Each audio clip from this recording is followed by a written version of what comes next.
Giant clam? Oh no!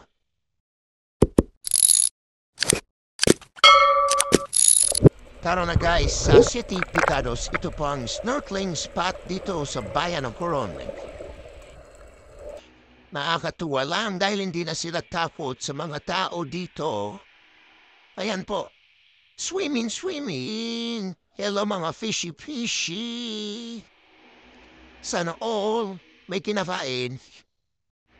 Dito po sa City Picados, bawal po mamingwit, bawal po mamana, at bawal po manguha ng mga corals.